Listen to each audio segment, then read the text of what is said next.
Introducing Sujin Master High Potential Therapy Machine. Good morning! Sa lahat ng mga taga Lake Cebu.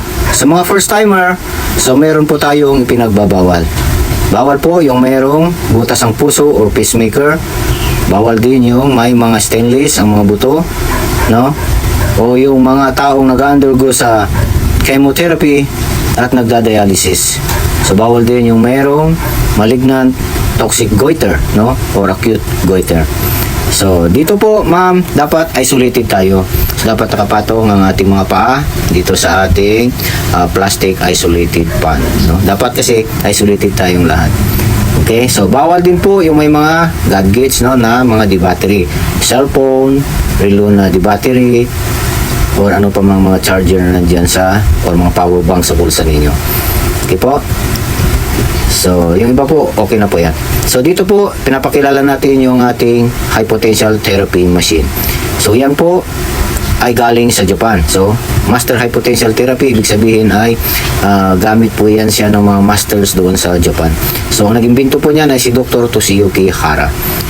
So, ito po, habang nakaupo kayo dyan ngayon, ay meron ng dumadaloy na energy electric sa ating buong katawan. So, ayan po. Connected po kayo ngayon doon sa ating machine. So, may nararamdaman po ba kayo, ma'am? Kayo, ma'am? Sir? May nararamdaman po ba kayo? Wala? Okay. Ngayon, ma'am, ang bioelectricity na dumadaloy sa ating katawan, yan po yung nagpapa-activate ng bioelectricity rin ng ating mga katawan. Bawat tao po ay merong tinatawag na bioelectricity. Yan pong bioelectricity ng katawan natin, mula bata pa tayo hanggang ngayon nagkakaedad, meron na po yan. Pero sa paglipas ng panahon, habang nagkakaedad tayo, tumatagal, humihina po yung electric energy sa ating katawan. Kaya tayo tumatanda, no? Humihina yung katawan natin, nangungulubot ang ating mga balat. So, sa papanong paraan po natin ngayon yan mapapalakas, na maramdaman po kasi natin ang bioelectricity na yun sa ating katawan pag na babangga, no, sa isang matigas na bagay itong ating mga siko. So di kaya mapitik natin yung siko. So diyan po parang na-activate yung bioelectricity ng katawan natin dahil nakakaramdam tayo ng parang ground, no, parang kuryente. So ngayon, sa pag-activate niyan po, hindi na kailangan nating ibangga sa matigas na bagay yung siko natin o pitikin, kundi uupo na lang po tayo diyan sa black ionizing pad na inuupuan natin. So, nagkakaroon na po ng tinatawag na activation yung mga nerves at mga muscles ng bawat isa sa atin.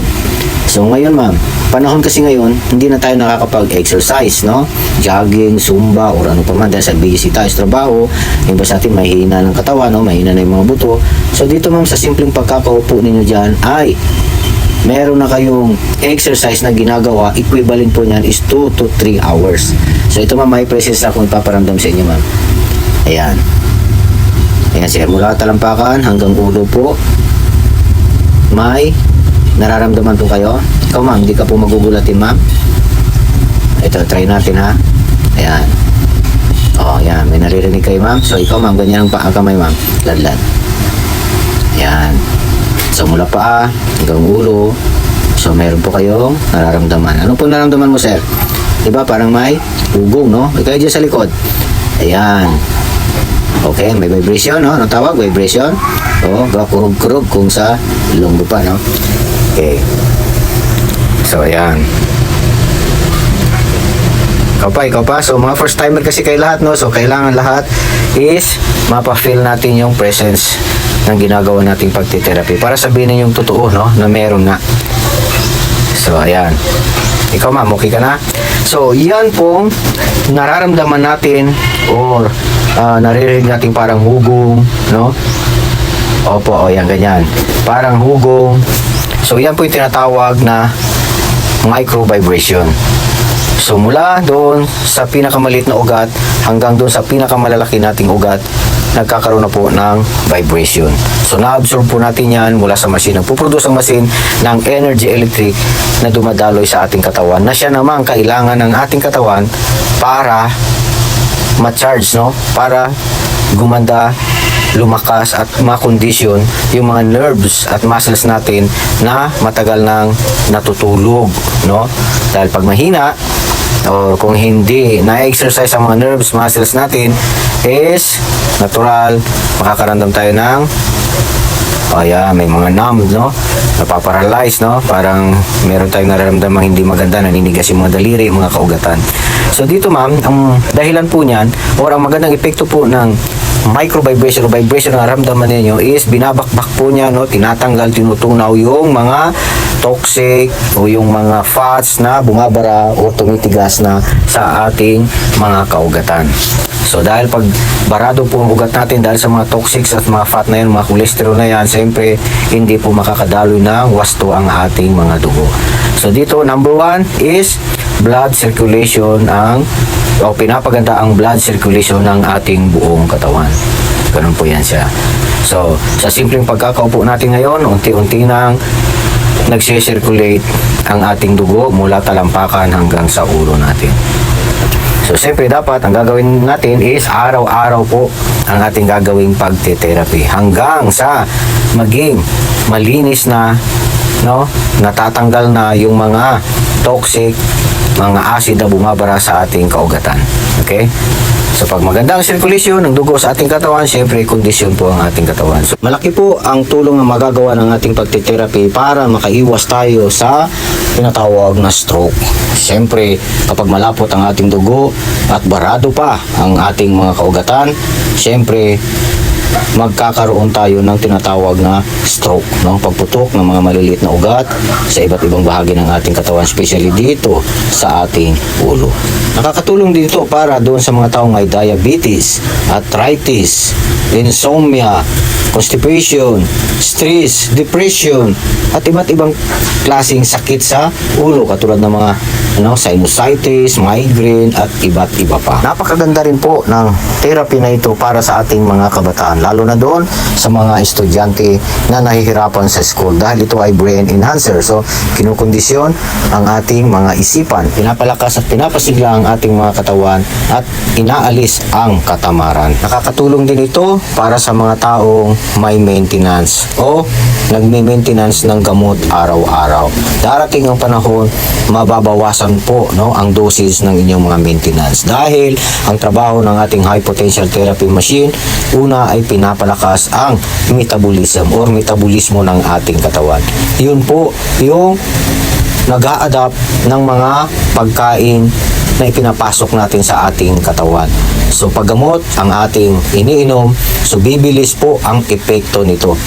So hindi po masasayang yung mga reseta ng doktor ng mga gamot na maintenance para sa inyong mga sakit. Hindi na madaragdagan ang dosage ng gamot niyo, kundi bagkos ito ay mababawasan hanggang sa unti-unti wala na kayong maintenance. Ang iinumin na lang ninyo na ibibigay ng doktor ay vitamins. Okay po ba? Subalit, datapwat mga kaibigan, no, hindi po mangyayari ang lahat ng iyan na pagpapagaling sa inyong katawan kung ang inyong gagawing pagte-therapy ay hindi tuloy-tuloy. No, kaya dapat dito tuloy-tuloy. Hindi kasi pwede yung magte-therapy ka ngayon, bukas hindi, babalik ka lang isang beses, dalawang beses sa isang linggo. So, sayang lang po ang inyong panahon, no?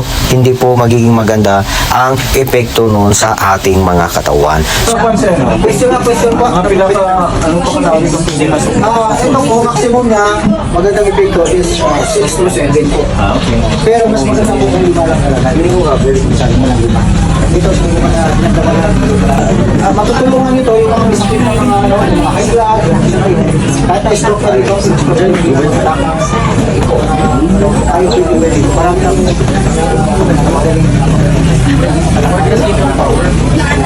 So, yun naman po. Maraming salamat. Sa mga mayroon pang questions ay sa susunod na mga season na tayo magtatanong. Okay? So, tuloy-tuloy po lamang ang ating gagawing pagte-therapy para sa ating kagalingan.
Okay, kung wala ng question, maraming salamat sa mga nag-therapy. So, meron pa tayong susunod na batch. Ipapabayan ko sa kasama natin ang pag-present. Salamat po.